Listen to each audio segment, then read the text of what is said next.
મહિલાનો એક video viral થયો છે અને આયશા ગલેરિયા નામની મહિલાએ સોશિયલ મીડિયામાં મૂકેલો વિડીયો એ સોશિયલ મીડિયામાં ખૂબ જ વાયરલ થઈ રહ્યો છે.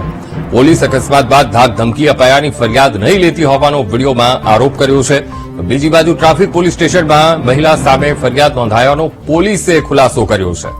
એસજી હાઈવે પર પોલીસ સ્ટેશનમાં મહિલા સામે ફરિયાદ થઈ હોવાનો પોલીસે ખુલાસો કર્યો છે.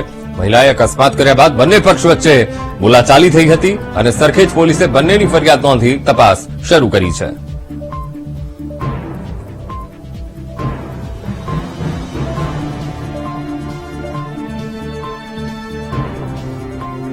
સોશિયલ મીડિયા ઉપર એક વિડીયો ખૂબ જ વાયરલ થઈ રહ્યો છે અને જેમાં મહિલા એ ટ્રાફિક પોલીસ ઉપર આક્ષેપ કરી રહી છે કે તેને પોલીસ સ્ટેશનમાં બેસાડી રાખવામાં આવી. કમિશનર સાહેબને વિનંતી છે કે જે ઇન્સિડન્ટ મારી જોડે 2 દિવસ પહેલા રાતના 8:15 પર થયો છે YMCA પર, એક ભાઈ મારી ગાડીને અથડાઈ અને આગળ જવા લાગ્યા. તે દરમિયાન મેં એમને આગળ જઈને રોક્યા કે ભાઈ તમને દેખાતું નથી. તો એ ભાઈ મને જોર જોરથી બોલવા લાગ્યા અને ગાળો દેવા લાગ્યા. એ દરમિયાન મેં મારા ભાઈને ફોન કર્યો અને પોલીસ 100 નંબર પર ફોન કર્યો પોલીસને બોલાવવા માટે. એ ફોન કરીને હું ગાડીમાં જઈને લોક કરીને બેસી ગઈ, કારણ કે મને અનસેફ ફીલ થવા લાગ્યું.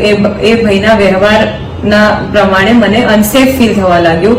હું ગાડીમાં લોક કરીને બેસી એ વખતે હું વેઇટ કરતી હતી પોલીસની અને મારા ભાઈની ત્યાં આવવાની સ્થળ પર.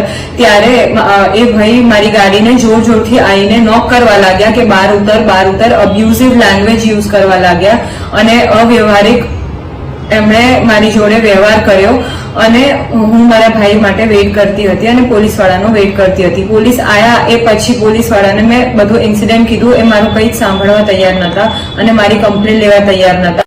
તો સર્વિસ રોડ ઉપરથી આ જે આક્ષેપવાળા મેડમ છે એ ગાડી લઈને આવ્યા અને જે ફરિયાદીની ડાબી સાઈડ દરવાજાનો ભાગ છે તે આપણે ભટકાડ્યા. પછી ગાડી ઉભી રાખીને બોલાચાલી થઈ બંને વચ્ચે. પછી એ ટ્રાફિક 2 પોલીસ સ્ટેશન છે એમાં મેડમ વિરુદ્ધમાં ગુનો દાખલ કરવામાં આવ્યો. ગુનો દાખલ કર્યા પછી ત્યાં મેડમના સંબંધી આવી જતા બોલાચાલી થયેલી ને એ સમગ્ર મામલો પછી સરખેજ પોલીસ સ્ટેશને આવ્યો. કારણ કે જે ક્રિમિનલની કોઈ ફરિયાદ દાખલ કરવામાં આવે, ક્રાઇમની ફરિયાદ દાખલ છે એ સ્થાનિક પોલીસ સ્ટેશનમાં થતી હોય છે ટ્રાફિક સિવાયના. એટલે સરખેજ પોલીસ સ્ટેશન આવ્યા પછી બંનેને જે પોતાની રજૂઆત હતી એ બંનેની સાંભળી અને બંનેની ફરિયાદ નોંધવામાં આવી. ફરિયાદ નોંધ્યા પછી જે મકવાણાભાઈ છે જે બીજો પક્ષના છે એમણે પોતાની ફરિયાદ લખાવ્યા પછી સહી કરી અને એમની નોંધવામાં આવી. જ્યારે મેડમની ફરિયાદ લીધા પછી એમણે જે પોલીસ રૂબરૂની ફરિયાદ છે એમાં સાઇન કરી, પણ જે ઉતારો છે જે નમૂનો હોય છે રજીસ્ટરનો એમાં સહી કરવાની ના પાડીને નીકળી ગયા. એના કારણે એમની દાખલ થઈ નથી. અમે હજી પણ તૈયાર છીએ એમની ફરિયાદ લેવા માટે.